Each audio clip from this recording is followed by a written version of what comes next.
நேயர்கள் அனைவருக்கும் வணக்கம். சக்தி ஜோதிடம் வழியாக உங்களை சந்திப்பது உங்கள் வழிகாட்டி ஜோதிடர் கண்ணன். கைரேகை கருத்துக்களை மிக எளிமையாக உங்கள் கையை பார்த்தவுடன் புரியும்படி கற்றுக் கொடுத்து கொண்டு வருகிறோம். பாருங்கள், பார்த்து பயன்பெறுங்கள். புதுசாக நம்ம சேனலை பார்க்குறவங்களாம் சப்ஸ்கிரைப் பண்ணிங்க, உங்கள் ஃப்ரெண்டுகளுக்கும் ஷேர் பண்ணி பயன்பெறுங்கள். இந்த காணொலியை முழுமையாக பார்த்தீங்கன்னா உங்களுக்கு புரியும். நல்ல ஒரு செய்திகள் எல்லாம் இதில் சொல்ல போகிறேன். அதாவது இன்றைக்கு அனுபவ கைரேகை சாஸ்திரம், அதாவது அனுபவத்தையும் கலந்து நம்ம சொல்ல போகிறோம். அந்த அனுபவ கைரேகை சாஸ்திரம் பாகம் 24 குரு வளையத்தை பற்றி நம்ம பார்க்க போகிறோம். குரு வளையம், அதனுடைய குணம், செயல், அந்த குரு வளையம் நம்ம கையில் இருந்ததுன்னா என்னென்ன மாதிரி இருக்கும், எப்படி இருக்கும் அப்படிங்கிறத நம்ம பார்க்க போகிறோம். இப்போ நம்ம போர்டுக்கு வந்துடலாம். போர்டுக்கு வந்தால் உங்களுக்கு விளக்கமாக புரியும். இப்போ இந்த ஆள்காட்டி விரல்களா, இந்த முதல் விரல், அதாவது இது குருமேடு. இந்த குருமேட்டை சுற்றி வானவில் போல நல்ல அழகா வந்ததுன்னா இதுக்கு குரு வளையம்னு பேரு. இப்படியும் வரலாம் குரு வளையம். இந்த விரலை சுற்றி இப்படி இந்த விரல் ஒட்டுன மாதிரியே இப்படியும் வரலாம் குரு வளையம். இப்படி பாதியிலையும் வரலாம். இப்போ வந்து இந்த பக்கம் பாதி இப்படி வந்தாலும் வரலாம். இது வந்ததுன்னா குரு வளையம்னு அர்த்தம். இந்த குரு வளையம் குருமேடு சிறப்பாக இருந்து இந்த குரு வளையமும் இருந்தா முழு பலனும் கிடைக்கும். நல்லா புரிஞ்சுங்க. இந்த குரு வளையம் வந்ததுன்னா சின்ன வயசுல ஒரு நபருக்கு ஒரு 15-20 வயசுல அந்த குரு வளையம் காணப்பட்டுச்சுன்னா இருதய ரேகை, புத்தி ரேகை, ஆயுள் ரேகை, விதி ரேகை, சூரிய ரேகை சிறப்பா இருக்கும். வாழ்க்கையில எந்த குறையுமே இருக்காது. சின்ன வயசுல அந்த ரேகை காணப்பட்டால் ஒரு சில நேரங்களில் வயசானதுக்கு அப்புறம் பாதி வயசுல கூட அந்த ரேகை தென்படுகிறது. இது அனுபவம் கலந்த உண்மையும் நான் சொல்லிட்டு வரேன். நல்ல பாயிண்ட், நல்லா நோட் பண்ணிக்க. இப்ப சின்ன வயசுல ஒரு நபருக்கு 20 வயசுல அந்த குரு வளையம் தென்படுது உங்க கையில. இப்படி நல்லா குருமேடு நல்லா இருந்து குரு வளையமும் சிறப்பா இருந்தா எல்லா ரேகையுமே சிறப்பா ஓடும். இருதய ரேகை வெட்டு இல்லாம, புத்தி ரேகை நல்லா சிறப்பா, ஆயுள் ரேகை, விதி ரேகை, சூரிய ரேகை நல்ல சிறப்பாக எந்த ஒரு குறையும் இல்லாமல் ஓடுவதற்கு வாய்ப்பு உண்டு. படிப்பு இளமையிலேயே நல்லா படிச்சு நல்ல எல்லா படிப்புனா நல்ல சூப்பர், அதாவது எல்லா மொழிகளும் எல்லா கலைகளும் தெரிஞ்சு நல்ல சூப்பரா நல்லா படிச்சு வாழ்க்கையில நல்ல வேலைக்கு போய் நல்லபடியா திருமணமாகி வாழ்க்கையில எந்த குறையுமே இல்லாமல் ஒரு அரசபோகமான வாழ்வு, மனைவி, மக்கள், வேலை, அதாவது பணம், வீடு, வசதி, கார், பங்களா எல்லாமே வந்துடும். சின்ன வயசுல அந்த ரேகை கண்டால் முழுமையாக கண்டு குருமேடு நல்லா இருந்து இந்த முழுமையா ஒரு குரு வளையம் வந்ததுன்னா மித்த எல்லா ரேகையுமே சிறப்பா இருக்கும்.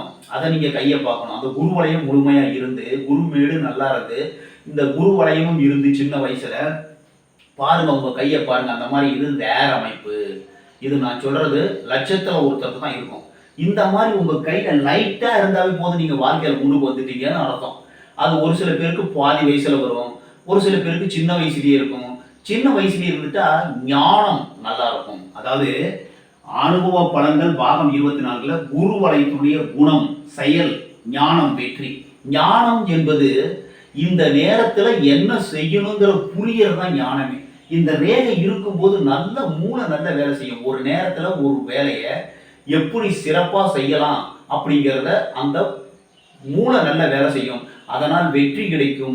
வெற்றியினால் பலன்களை அடைவதற்கு வாய்ப்புகள் உண்டு. நல்ல சிறப்பான பலன்கள் கிடைக்கும். ஒண்ணு. ரெண்டாவது, ஒரு 35-40 வயசுல வந்து இந்த ரேகை வருது சார், இந்த குருவளையம் ஏற்படுது. அப்படிங்கும் போது அதுவும் இல்லாம முன்னாடியே குருவனை இருந்ததுன்னா இந்த ஆயுள் ரேகையிலிருந்து குருமேட்டுக்கு ஒரு ரேகை கூட போகும். நல்லா புரிஞ்சுங்க. குரு வளையம் இருந்தா ஆயுள் ரேகையிலிருந்து ஒரு ரேகை மேல குருமேட்டுக்கும் போகும். இந்த மாதிரி அமைப்பு இருக்கும்போது உங்களுடைய அபில ஆசைகள் எல்லாமே பூர்த்தி ஆயிரும். ஒரு பாதி வயசுல வந்து இந்த குரு வளையம் வருது, அப்போதைக்கு ஆரம்பிச்சு வருது, நல்லா ஒரு தெரியும். அப்பதான் தெரியும். அப்ப தெரியும் போது துறை சார்ந்த வெற்றி பெறுவதற்கு வாய்ப்பு. அவங்க எந்த துறையில இருக்காங்களோ அந்த துறையில வெற்றி அடைவதற்கு வாய்ப்பு உண்டு, புகழ் அடைவதற்கு வாய்ப்பு உண்டு. இல்லறம் அதுக்கு முன்னாடி எப்படி இருந்து தெரியாது. அதுக்கு அப்புறமா இல்லறம் சிறப்பாக இருக்கும், பொருளாதாரம் சிறப்பாக இருக்கும். அந்த வயதுக்கு அப்புறமா ஒரு பாதி வயசுல நமக்கு தெரியுது சார், 35-40 வயசுல தெரியுது. அப்போ சூரிய ரேகை ஏற்பட்டிருக்கும்.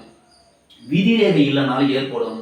அதுக்கு அந்த வயசுக்கு மேலே இறுதி ரேகை நல்லா இருக்கும், புத்தி ரேகையும் நல்லா இருக்கும், ஆயுள் ரேகையும் பங்கப்படாமல் இருக்கும். நீங்கள் உங்கள் கையை பாருங்கள், செக் பண்ணிட்டு எனக்கு கமெண்ட் பாக்ஸில் சொல்லுங்கள். இந்த பாதி வயசுக்கு மேலே இந்த இந்த குரு வளையம் தென்பட்டால் அதற்கு பிறகு உங்களுடைய வாழ்க்கையில் ஒரு டேர்னிங் பாயிண்ட் ஏற்படும். வாழ்க்கையில் நல்ல ஒரு சிறப்பான அந்தஸ்துக்கு நீங்கள் வந்துடுவீங்க. உங்களுடைய துறை சார்ந்த வெற்றி பெறுவதற்கு வாய்ப்புண்டு. பொருளாதாரம் அதிகமாகும்.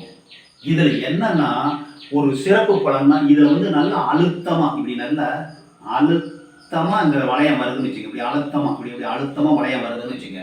அவர்களுக்கு ஒரு மைனஸ்னா என்னன்னா பெண்கள் விஷயத்தில் கொஞ்சம் ஒழுக்க தவறாக இருப்பதற்கு வாய்ப்பு. ஒழுங்கு இருக்காது.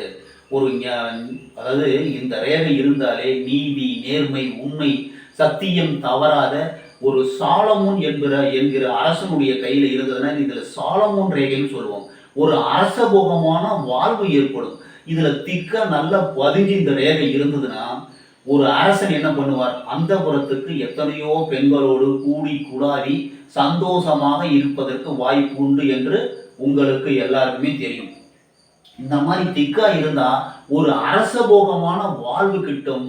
மைனஸ்ன்னு பார்த்தா பெண்கள் உடல் உறவில் ஒரு ஒழுக்கமின்மை, அதாவது கண்டபடி ஒரு தவறான ஒரு பழக்க வழக்கங்கள் இருப்பதற்கு வாய்ப்பு. இது மட்டும்தான் மைனஸ்.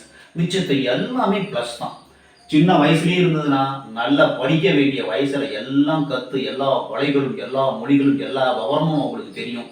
நல்லா படித்து வாழ்க்கையில் நல்ல உயர்ந்த அந்தஸ்தில் உள்ள வேலைக்கு போயிட்டு அவருக்கு கீழே நிறைய பேர் வேலை செய்கிற மாதிரி ஒரு நல்ல பொசிஷன் போயிடுவாங்க. தொழில்துறையில் வெற்றி அடைவதற்கு வாய்ப்பு உண்டு. பொருளாதாரம் நல்லா அவங்க நினைச்ச அளவுக்கு நடக்கிறதுக்கு வாய்ப்பு உண்டு. ஏன்னா குருமேட்லேயும் ஒரு ரேகை போயிடும், இந்த குரு வளையும் இருக்கும், மித்த ரேகையும் சிறப்பாக இருக்கும். வாழ்க்கையில் நல்ல உச்சத்துக்கு வந்துடுவாங்க. பாதி வயசுக்கு மேலே வந்தாக்க துறையில் எந்த துறையில் இருக்காங்களோ அந்த துறை சார்ந்த வெற்றி, ஒரு அரசமுகமான வாழ்வு கிடைப்பதற்கு வாய்ப்பு உண்டு. இப்போ இந்த ரேகை லைட்டாக அப்படி வருது சார், கொஞ்சம் தான் வருது, பாதி வளையம் தான் வருது. அப்படிங்கும் போது அவர்கள் ஆன்மீக ஈடுபடுவதற்கு வாய்ப்பு உண்டு. ஆன்மீகத்தில் ஈடுபாடு, அதாவது ஒரு இல்லறத்தில் பிடிப்பு இல்லாமல் ஆன்மீகம், வாழ்க்கை என்னப்பா கொஞ்ச நாள் தானே வாழ போகிறோம் அப்படிங்கிற மாதிரி ஆன்மீகம், அதாவது சன்னியாசிகளுடைய உதவி அவர்களுக்கு அது கிடைக்கும். அதன் மூலமாக வாழ்க்கையில் முன்னுக்கு வரத்துக்கு வாய்ப்பு இருக்குது. குருக்களினுடைய ஆதரவு அவர்களுக்கு கிடைச்சி வாழ்க்கையில் வெற்றி பெறுவதற்கு வாய்ப்பு உண்டு. முழுமையாக இருந்ததுன்னா நல்லது. இப்படி இந்த ரேகை இப்படியும் வரும். பாதி இந்த பக்கம் பாருங்க, இப்படி வெட்டி மாதிரி இந்த பக்கம் பாதி இப்படி பாதி வரும், இப்படி இப்படி வரும். இந்த மாதிரி வரும்போதும் அதுவும் குரு வளையம் தான்.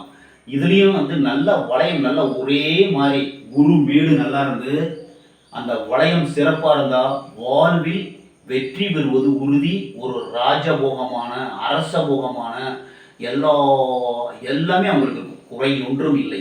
குரு வளையம் கண்டால் குறை இருக்காது. குரு மேடு சிறப்பாக இருந்து குரு வளையம் இருந்ததுன்னா சிறப்பான வாழ்க்கை தரம் உயரும். சிறந்த ஞான ரேகைன்னு சொல்லுவோம். ஞானம் என்றால் எந்த நேரத்தில் என்ன செய்ய வேண்டும் என்பதை மூளைக்கு புலனாகக்கூடிய ஒரு அறிவு, ஒரு சிறந்த தன்மையை தான் ஞானம்னு சொல்றோம். இதுலயே குழப்பிக்க கூடாது. அருள் ரேகைன்னு ஒன்று வரும், அது நான் வேற சாப்டர் வரும்போது சொல்லுவேன். அது அருள் ரேகை சந்திரன் மேட்டு புதன் மேட்டுக்கு அப்படி போகும், அப்படி மாணவர்கள் மாதிரி. அது அருள் ரேகை, அது வேற அமைப்பு. இது ஞான ரேகைன்னு சொல்லுவோம். ஞானம் அப்படிங்கிறது ஒரு சிறந்த பகுத்தறிவு, அந்த அறிவு நல்ல வேலை செய்யும். இன்னும் சொல்ல போனா இந்த குரு வளையம் இருப்பவர்கள் அரசியல்ல மேதாவியாக இருப்பதற்கு வாய்ப்புண்டு. அரசியல் சாணக்கியனாக இருப்பதற்கு வாய்ப்புண்டு. மக்களுக்கு, அதாவது ஒரு அரசனுடைய கையில் இருந்ததுனால அரசபோகமான வாழ்வு, அரசியல்ல மிகச்சிறந்த பதவி, அந்த மாதிரிலாம் போறதுக்கு வாய்ப்புகள் நிறைய இருக்கு. உங்க கையை பாருங்க. இந்த மாதிரி குருவலை இருந்ததுன்னா நீங்க அரசியல்ல இறங்கலாம். அரசியல் மக்களுக்கு தொண்டு செய்யக்கூடிய எண்ணம், அரசியல் சாணக்கியனாக இருப்பதற்கு வாய்ப்புண்டு. அரசியல் துறையில் வாழ்க்கையில நல்ல மேல்நிலைக்கு போறதுக்கு புகழ், செல்வம், வெற்றி எல்லாம் வரத்துக்கு வாய்ப்புண்டு. நீங்கள் அதாவது மக்களுக்கு சேவை செய்யக்கூடிய எண்ணம் உருவாகும். அந்த சாலமன்கிற அரசன் நீதி, நேர்மை, சத்தியம் தவறாமல் ஆட்சி புரிந்து மக்களுக்கு என்ன தேவை, அந்த நேரத்தில் என்னென்ன தேவையோ அதெல்லாம் பூர்த்தி பண்ணதான் நம்ம பைபிளில் போட்டிருக்காங்க. அதனால தான் சாலமன் ரேகையே சாலமன் ரேகைன்னு சொல்லுவோம். ஞானம் சிறப்பாக இருக்கும், அறிவு சிறப்பாக இருக்கும், புத்தி சிறப்பாக, அதை கொண்டு வாழ்க்கையில் முன்னேறுவார். ஒரு அரசபோகமான வாழ்வு கிட்டும். இந்த ரேகை எவ்வளவு தூரம் லைட்டா இருந்ததுனாலும் அதுக்கு ஒரு பலன் உண்டு, முழுமையா இருந்தாலும் ஒரு பலன் உண்டு. உங்க கையில குரு மேடு நல்லா இருக்கான்னு பாருங்க, குரு வளையம் இருக்கான்னு பாருங்க. உங்களுடைய வாழ்க்கையில் நீங்கள் வெற்றி பெறுவது உறுதி. இந்த ஒரு ரேகை இருந்ததுன்னா வாழ்வில் உங்களுக்கு கிடைக்காத செல்வம் கிடையாது. எல்லா செல்வமும் கிடைக்கும், எல்லா பொருளும் கிடைக்கும், எல்லாத்துலேயும் அனுபவம் நிறைய இருக்கும். இந்த இந்த சாப்டர் பற்றி சொன்னோம்னா இது எனக்கு தெரியும் அப்படிம்பாங்க. இந்த மாதிரி அனுபவங்கள் நிறைய இருக்கும், அறிவு நிறைய இருக்கும், படிப்பு நிறைய இருக்கும். வாழ்வில் உயர்வீர்கள் என்று கூறி மற்றும் ஒரு சிறப்பான காணொளியில் உங்களை சந்திக்கும் வரை உங்கள் வழிகாட்டி ஜோதிடர் கண்ணன். வணக்கம்.